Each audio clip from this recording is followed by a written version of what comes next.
प्रिय विद्यार्थियों, आज का यह वीडियो क्लास 7 के स्टूडेंट के लिए है और आज के इस वीडियो में मैं आपके हिंदी का एक पाठ लेकर आया हूं जिसका नाम है आदर्श विद्यार्थी। यदि आप वेस्ट बंगाल बोर्ड क्लास 7 के स्टूडेंट हैं तो ये वीडियो बस आपके लिए ही है। आप मेरे चैनल के माध्यम से ऑनलाइन की पढ़ाई कर सकते हैं। मैं आपका हर एक सब्जेक्ट के ऊपर वीडियो बना कर इसी तरह डालते रहूँगा और आप घर बैठे ही अपनी तैयारी को काफ़ी अच्छा कर पाइएगा। यह जो पाठ है आदर्श विद्यार्थी, ये आपका जो पहला यूनिट टेस्ट होने वाला है उसमें यह पाठ आएगा। तो आप इसके सभी प्रश्न जो आपके किताब में लिखा हुआ है उन सभी प्रश्नों का हल मैं इस वीडियो में बताने जा रहा हूँ। आप उन प्रश्नों को अपने कॉपी पे उसके हल को लिख कर रखिएगा और देखिएगा कि यही जो प्रश्न हैं आपके यूनिट टेस्ट में हूबहू पूछे जा रहे हैं। तो चलिए वीडियो बिना वक्त गवाए हुए वीडियो को हम शुरू करते हैं। यदि आप इसका PDF चाहते हैं तो कमेंट बॉक्स में ज़रूर बताइएगा। आपका मेरा व्हाट्सएप नंबर इस वीडियो के डिस्क्रिप्शन में मिल जाएगा। चलिए देखते हैं। हमारा जो पहला प्रश्न है कि निम्नलिखित प्रश्नों के सही विकल्प चुनिए। लेखक किस दिन खिलौने खरीदने बाजार पहुंचा? तो कौन सा दिन था? दीपावली का दिन था। कौन सा दिन था? ये देखिए, दीपावली। लेखक को किस बात पर आश्चर्य हुआ? तो ये देखिए, इसका उत्तर है कि नवयुवक के हाथों में साधारण आकार की डालियां देखकर। ग नंबर प्रश्न देखिए, लेखक किस महीने में अपने पुत्र को स्कूल में भर्ती कराने के लिए ले गया? तो कौन सा महीना था? जुलाई का महीने था। ओके, आगे देखिए।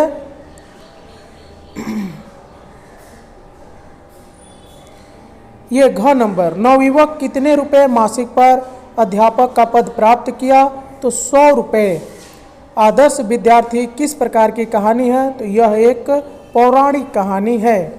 चलिए, तो यह हमारा आगे देख लेते हैं। लघुत्तरीय प्रश्नों को देख लेते हैं। ओके, ये देखिए, लघुत्तरीय प्रश्न में हमारा जो पहला प्रश्न आ रहा है कि एक नवयुवक को बाजार में खिलौने बेचते देखकर लेखक के मन में क्या प्रतिक्रिया हुई?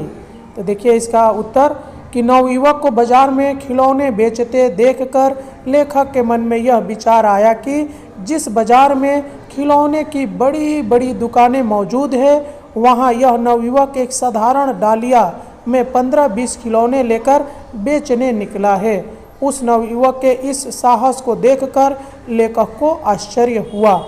चलिए 2 नंबर देख लीजिए। 2 नंबर प्रश्न में क्या है कि नवयुवक की किस बात पर लेखक को आश्चर्य हुआ? तो खिलौनों के बाजार में नवयुवक द्वारा एक साधारण डालिया में 15-20 खिलौने बेचते देखकर उसके साहस पर लेखक को आश्चर्य हुआ। ठीक है, लेखक द्वारा नौकरी खोजने में मदद करने का प्रस्ताव देने पर नवयुवक ने क्या कहा? तो लेखक द्वारा नौकरी खोजने में मदद करने का प्रस्ताव देने पर नवयुवक ने कहा कि अभी तो मुझे नौकरी नहीं करनी है, जब आवश्यकता होगी तब आपसे अवश्य बता दूंगा। नवयुवक खिलौने बेचना छोड़कर क्या बेचने लगा? तो नवयुवक खिलौने बेचना छोड़कर बच्चों की आवश्यकता की चीज़ें जैसे कागज़, पेंसिल, कलम, दवात तथा होल्डर आदि बेचने लगा। नवयुवक दशहरे के दिन चिंतित क्यों था? नवयुवक दशहरे के दिन अपनी आर्थिक स्थिति के कारण चिंतित था। उसे अपने BA अंतिम वर्ष की परीक्षा के दौरान खाने पीने के लिए कुछ मासिक आय की आवश्यकता थी। इसी चिंता के मारे वह घर भी नहीं गया। अगला देखिए, लेखक नवयुवक को देखकर क्यों महसूस करता है कि यह साधारण व्यक्ति नहीं है? नवयुवक की आकृति तथा बातचीत से लेखक को पता चलता है कि यह साधारण व्यक्ति नहीं है। वह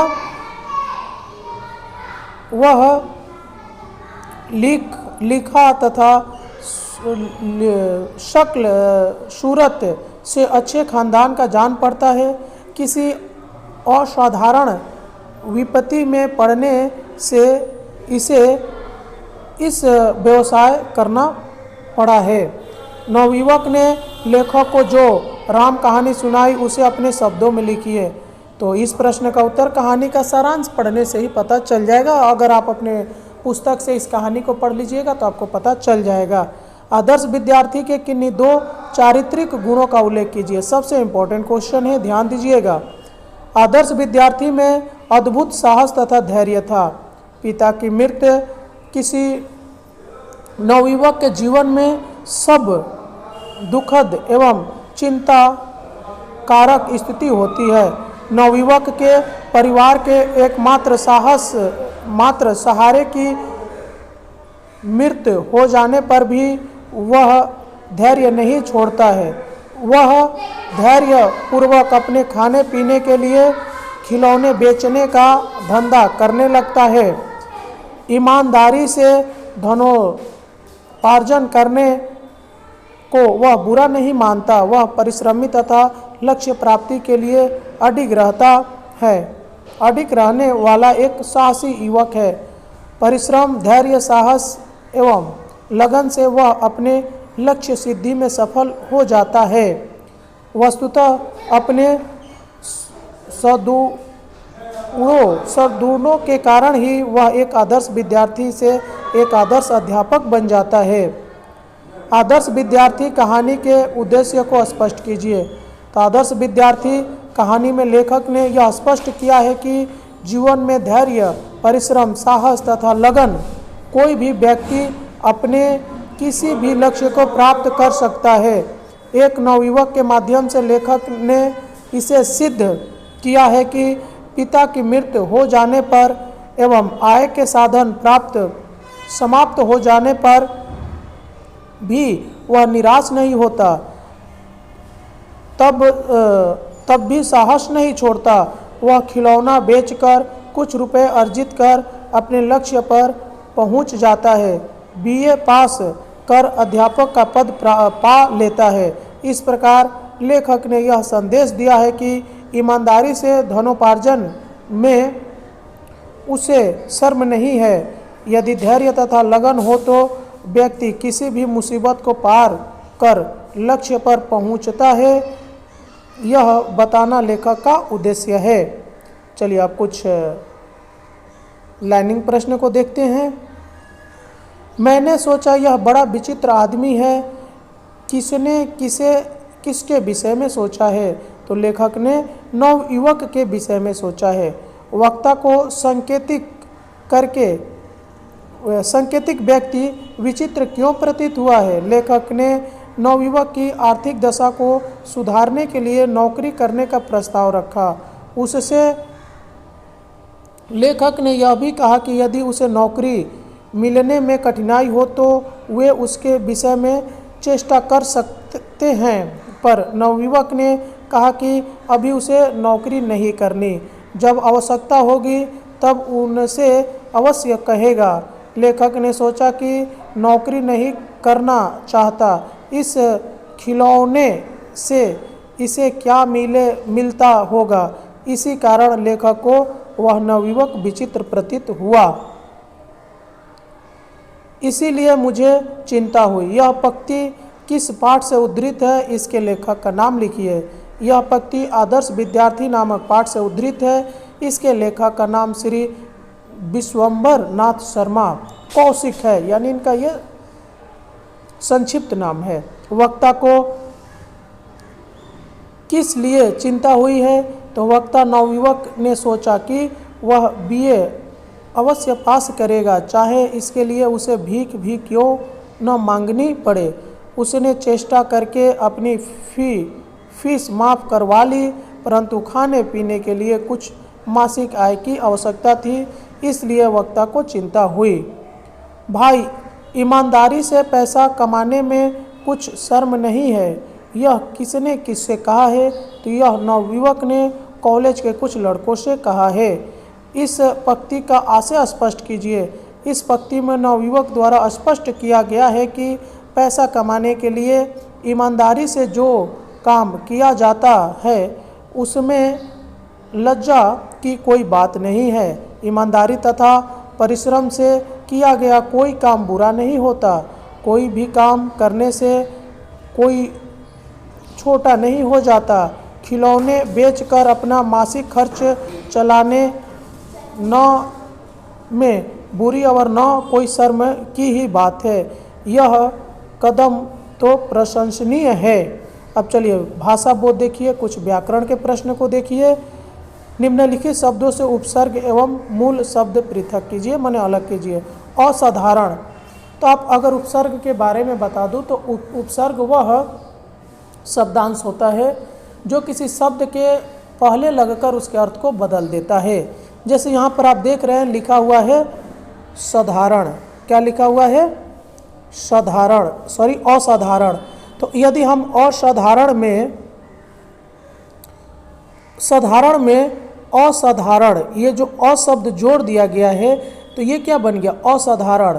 साधारण का अर्थ अलग होता है, असाधारण का अर्थ अलग होता है। उसी को उपसर्ग बोला जाता है जो शब्द के पहले लग जाए। यहाँ पे देखिए विवश, तो विवश में वश अलग हो गया और वि शब्द अलग है, जो दोनों जुटकर विवश एक नया शब्द बनाते हैं। अनपढ़, तो ये देखिए पढ़ का मतलब अलग होता है। अन जो उपसर्ग है पहले आ गया है और इसमें जुट के अनपढ़, जिसका मतलब होता है कि पढ़ा लिखा जो नहीं होता है। 2 नंबर देखिए कि निम्नलिखित शब्दों से प्रत्यय पृथक कीजिए। तो प्यारे स्टूडेंट ध्यान दीजिएगा कि प्रत्यय होता है जो किसी शब्द के पीछे लगकर उसके अर्थ को बदलता है। जैसे यहाँ पे देखिए आवश्यक, आवश्यक में ता जुट के आवश्यकता बन गया, जिससे इसका अर्थ बदल जा रहा है। जीवित, तो जीव प्लस इत, इसमें प्रत्यय जुटा हुआ है। देखिए पीछे में ये जुटा हुआ है, कहाँ जुटा हुआ है? पीछे में। और अव्यय कहाँ जुट रहा था? ये सामने में जुट रहा था। फिर है कठिनाई, यानी तो कठिनाई में क्या हो गया? कठिन प्लस आई। और व्यापारिक में व्यापार प्लस इक। उत्सुकता में उत्सुक प्लस ता, ता इसमें आपका प्रत्यय है। उसके बाद आप देखिए कि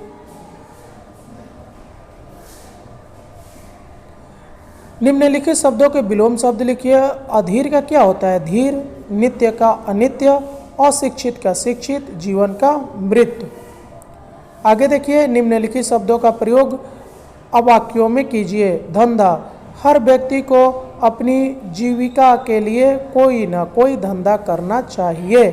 व्यवसाय, आजकल व्यवसाय की ओर लोगों का झुकाव अधिक है। विचित्र, इस आदमी का व्यवहार विचित्र लगता है। धनोपार्जन, ईमानदारी से धनोपार्जन करना उचित है। निरंतर, नवयुवक की बात सुनकर लेखक निरुत्तर, सॉरी मैंने गलत पढ़ा, निरुत्तर हो गया। तो इस वीडियो में मैं आपके पुस्तक की सभी प्रश्नों का हल दे दिया हूँ। मिलते हैं किसी और वीडियो में। यदि आप अभी भी मेरे चैनल को सब्सक्राइब नहीं किए हैं तो आप बहुत पछताओगे। चैनल को सब्सक्राइब करके रखिए।